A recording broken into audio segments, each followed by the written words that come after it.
So what do we have here? We have two monsters and a turtle. Yes. I love the nicknames. So good. What other brand gets sick nicknames? Right. Like Seiko. Shout out to Seiko. The Sumo. Sumo. Hi, I'm Patrick. I'm Adam. And this is Clock. Stock. And Barrel. Now gang, this is a battle of two Japanese movements. They're both 4 R36s and they're both in Seiko chassis. Which one's better? Which one's worth your money? I don't know, but we'll find out. That's for you guys to decide. These are two watches you can pick up on the market today. The Seiko Turtles are under the model number SRP77X. This particular Patty model is SRP-A21, and you have... So here I have an SRP-307J, so it's the Japanese model. You notice the J on the Japan on the dial, and then here is a SRP-313K. Alright, so these are pretty much identical. I just have these kind of here. This one's called the Dracula. Japanese one's better. Japanese one's better. You know, it's debatable. I've heard at least with the monsters, that doesn't really make that big of a difference. Actually, for all of them. Let's get that out of the way now. Yeah, guys, you know what, let's do that. Before we even talk about comparisons between models, case models, let's just talk about make. Yeah. KJ. It's just, there's this weird taboo that people one is just better want than the other. man. People want the Japan made, just that emotional connection with Japan on the dial. But you know what? It doesn't. I don't know. I mean, don't let that be a deterrent from getting a good deal. I will say this is within 2 seconds a day. Don't know if that has anything to do with Japan, 3 but seconds. Well, there you go. My movement's Japanese, and you'll notice that on the dial it says movement Japan, but I'm pretty sure it was cased elsewhere. There are made in Japan. Totally. SRP A21s. Should that drive up the price for you? That's all dependent on whether you care or not. Yeah. I can tell you that I would wear it just the same. But anyway, guys, with that KJ dilemma out of the way. Yeah. Turtle versus monster. So we're going to overview the cases. This is a close race.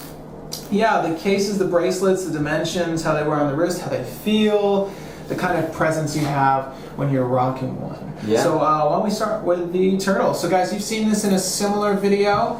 We compared this watch previously to a GMT. If you haven't seen that Rolex GMT Seiko Turtle comparison, feel free to check out our videos and you'll see that somewhere in our backlog. But we're bringing it back again today because it is an entry-level dive watch and it's up against its older brother, the Monster. So guys, this one has a cushion case design. It's where it gets its namesake name from, the Turtle.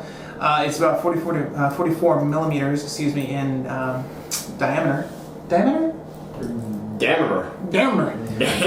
This watch is about 44 millimeters across. That's not including the crown, so it has a big presence on the wrist. It has a solid end-link steel bracelet with a dyed extension clasp. That's right. Yeah. So, my favorite Seiko entry level. I mean, this is the perfect showdown because a lot of people talk about the SKX, right? Yeah. SKX 009, 007. And they're gorgeous. They're really good-looking watches. They're great. The thing that differentiates them big time is that 7S26 movement. There's a 7S26, there's a 7S36 if it's sans the day. Date, really? I think that's right. Yeah. But yeah, what's the number of jewels in the movement? I don't know. I don't know either. I think it has to do with the date wheel. But I mean, they're very, very similar watches. Obviously, the 4R36 is going to have the same dial kind of layout where you have the day and the date. On this monster. Hacking seconds. Hacking, handwriting, 40 hours power reserve. So really, when it comes down to it, it's more about the aesthetics. The case you can see here, this is obviously a very, very unique design, right? Yeah. I think this came out, late 90s. I don't quote me on that. But it was a big splash for Seiko because they built this this monster. You look at the bezel. I mean, the beveling on the edges and the scalloped bezel on there. I mean, this is completely unique to Seiko, right? Even when you look at the 4 o'clock crown position, I mean, the way the crown guards are created, that is very unlike anything Seiko has done. Completely asymmetrical, very rectangular, very aggressive edging. I mean, obviously this look is not for everyone, right? No. Some people hate monsters. But it's definitely a design, even if you hate it at first, it grows on you. Really? Yeah, absolutely. Yeah, you hate it? You're not a big fan. I do wear a Seiko Turtle. Maybe if I let you borrow this for a week, you'd be like, well, maybe I have to, dude. You know what's funny? Like aesthetically, it shares only similarity it shares with any other Seiko dive watch, at least, are those hands. You'll find those same hands on the Seiko Shogun. What's interesting here is this handset is actually found on the SKX. So there you go. You're getting a superior handset. So far, the monster is edging out the competition. Right, and I mean, you gotta love this sawtooth. Dial face. Yeah. You know, the dial face, the indicators on there. Obviously, the monsters have changed a little bit. There's also this rectangular dial face with the exactly. So versus Gen 1 had the rectangular kind of baton style markers, and the most recent ones, which I believe also house the 6R15 movement, which are way more expensive than this. They switched to a 6R15? Yes. Really? Almost positive on that. And that's why it's so much more expensive. You know, I think they're $400 something for the newer. The only difference being a slightly better power reserve. Yeah, and you know the whole 6R15 versus 4R36 movement. Like for me, it's the same beat rate. It's still 21,000 whatever. It's not 28,800. It's just the power reserve, and really, is that worth the extra price? On some of the watches, maybe. Some of the watches, probably not. But yeah, and I love how on the case on this as well, it has the drilled lugs, which is a Seiko staple, which is phenomenal. Great for strap changes. I love how the case kind of almost creates an integrated bracelet look. And we'll kind of talk about that once we get to the bracelet. And that's the original bracelet for this piece as well. Yeah, exactly. That's what it would be rocking when it comes out of the box. So let's actually talk about some of the action of the components here. So we have let me start with the bracelet because we're on it now. This is sort of oyster style bracelet, excuse me. This has its own unique design, so it's radical in that sense. It has a wholly original bracelet as opposed to this one that might be a nod to a Rolex. But these clasps are very similar. This one tapers down a little bit thinner than the Turtle, so it might wear a little bit more comfortably on your wrist. However, the dial, or rather the clasp design is exactly the same aesthetically. It has the same dive extension, the same buckle layout with a 2 push button deployment and this little locking clasp here. And the Turtle is 22 millimeters on a 20, right? And then the Monster has 20 millimeter lugs, which I prefer. And it tapers down to, I guess, 18 here. And I do want to show, too, the only difference with the SRP 313 and the 307 you can see is just the dial. So you can see those bloody teeth on there. If you kind of like that with those red hands, you might as well go for the 313. But I kind of like this one for more of like an everyday sort of beater. It's a little bit more reserved rather than kind of popping at you with some blood. So, but yeah, bracelet wise, I absolutely love this bracelet. I know some people don't really like it, and they swap it out with maybe like a super engineer bracelet from Strap Code, which I personally don't really like the look of that. Oh yeah, there are endless options, by the way, guys, for aftermarket bracelets. So if you are interested in one of these cases, you don't like the bracelets, go to Strap Code, or there's plenty of other brands that it's got heft. This one, they both have good heft to them. So if you want something that feels substantial, you've got the heft there. I guess the bigger thing to look at are these cases themselves. So you'll notice that's a radical design. The bezel action on that, how is that? Is it? It's good. It's very unique. It's like no other Seiko. I don't know. How would you describe the bezel on this? It feels different. It sounds different. I think it has to do with the construction and the fact that there are so many scalloped edges on this. Yeah. It feels a little tinny. I'll admit that, but I like it though. What I like is this. The bezel on this Turtle is very similar to what you'd find on any other diver. Okay, it's unique in that.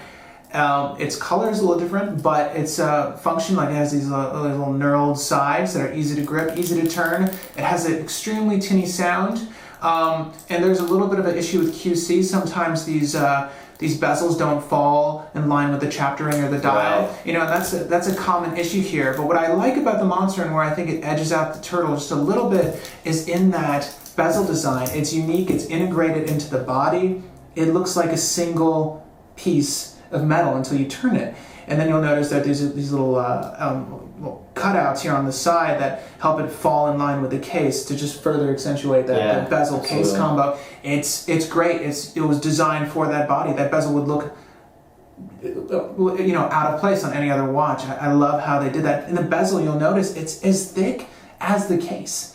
from a profile perspective. Like, it's this beautiful sandwich of metal. Mm-hmm. And, I definitely give, much higher prop to the Seiko Monster for having such a great case design and wholly unique. And again, this the Seiko Turtle is, a nod to a much older vintage diver, the 6309 Turtle, which was made in the 70s. So, this is original in that it copies that. Yeah. But, it's a little bit of a common bezel as opposed to what we have here. So far as the action is concerned, again, I'd say it's just about as tinny as the Turtle. Again, these are both entry-level divers, so that wasn't a huge concern. Right. However, I'm going to say that the Turtle loses in this comparison. I really like how this bezel feels. The guards on either side, the 12 and 6, how they block the bezel from being knocked around. Again, they're both unidirectional. So. And one thing that I really, really do love about this, about the Monster as well, is you guys know I'm a strap whore, so I'll throw these on NATOs or Zulus a lot. Yeah. And the thing that I love about the Monster is the end links are straight, pretty much, right? So taking out, especially with the drilled lugs, taking the bezel off and putting it back on is such a breeze. With end links that are kind of fitted to the case shape, sometimes it takes a little bit more, kind of angling it in. These, you just pop right in one side, pop it right on the other, and it's so easy to just throw a Zulu on, which I love this piece on a Zulu. It kind of just adds to that whole, crazy, bold design that it has with all the rings. So easy to swap, But I also think the Monster looks most at home on its bracelet. And going back to the bracelet, and you'll notice this if you buy an SRP that comes with the bracelet, these end links you mentioned, they left space. They left space. These actually maneuver around the lugs, and they leave a gap between the case and the solid end link. And I gotta say, I'm not a huge fan of that. That might be my only complaint about the bracelet. That there's that gap, and you know what? It helps with forming this this bracelet around your wrist. That there's a little bit of space there, so maneuverability, it's a great idea. But aesthetically, it definitely loses a few points. Now, again, we're not going to put this on a point scale, but to give you our impressions, the bracelet's comfortable, but aesthetically, it loses some of its charm when it's flexing around your wrist like that. Yeah, I mean, really, when it comes down to it, you have some differences in the bracelet, right? So obviously aesthetic in the bracelet, the buckle's the same, exactly. The functions are the same. Yeah, it really comes down to which one do you want? Which one do you think is cooler? Which one would you rather have? Obviously this one wears a little bit smaller. I believe this is, I think it's officially quoted at 42 millimeters, right? But the lug to lug is pretty short. So it's not going to be this massive thing on your wrist. The profile's relatively thin for a 200 millimeter dive watch. So that's what it really comes down to, is how you think it feels on the wrist. This is obviously going to wear a little bit smaller. If you hate this bracelet, maybe you go for the Turtle. If you love this bezel and you love the teeth indices, maybe you go for the Monster. So you can't go wrong with either of them. They're both phenomenal entry-level Seiko dive watches for sure. Totally.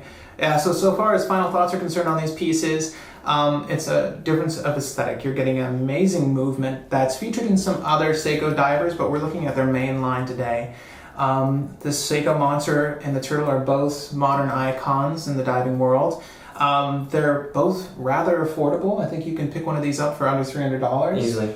Easily. So, if you're interested in buying into this the Seiko dive world community, then either one of these is a great way to start, particularly because that 436 movement. Yeah, definitely a big step up from the SKX. Yes. I don't think there are any arguments about that. I mean, I sold my 009 when I picked up my original Turtle, and I'm holding on to this one for sure because aesthetically it's amazing. It's definitely a Pepsi diver I wanted.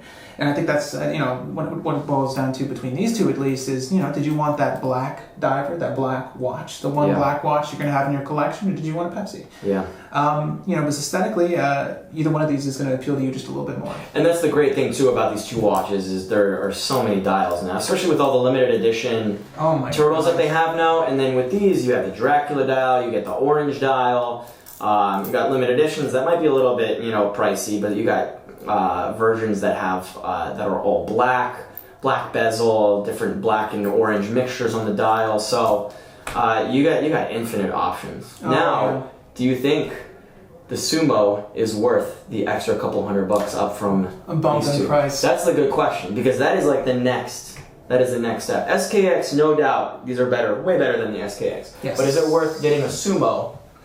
And this is an interesting issue when you're looking at the Seiko dive line, because the Sumo is the next logical step, unless you're going to go for a Shogun. Yeah. Because they both utilize the 6R15 movement.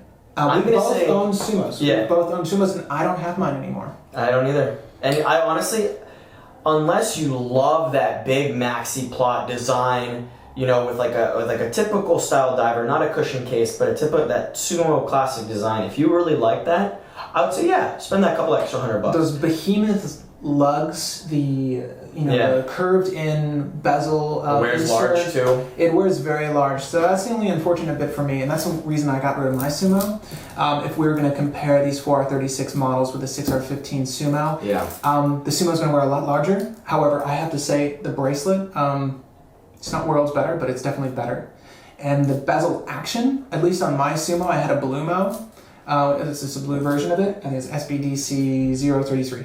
Mm-hmm. The bezel action was stupendous. Mm-hmm. It was damp. It was like I use a lot of professional camera gear and like a nice, damp focus ring on a good lens. You know that feeling. It was like turning a really damp focus ring on a really high quality lens.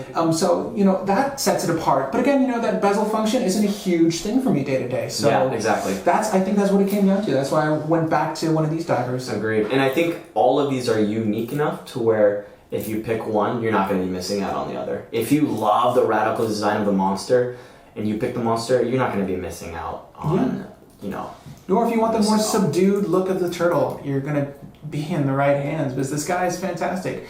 Day to day, it's easy. It's they're both, they're not going to slip under the cuff. But if you're active and you want a piece that you can work out with, jog with, do whatever, this is the piece. Yeah. So those are our thoughts, guys. What do you think? Sumo? Oh, sorry. Turtle or monster? You decide. I go with monster. It's your budget. I mean, I obviously went with the turtle. Guys, if you like this video, that means you like the turtle. If you dislike it, that means you like the monster. If you want to see more content like this, feel free to hit that subscribe button and let us know in the comments box down below any sort of comparisons you'd like us to make or any watches that you think we should consider reviewing on the show, because we'd love to get your opinions. They matter to us. But guys, thank you for joining us on another episode of CSB. Catch you guys later.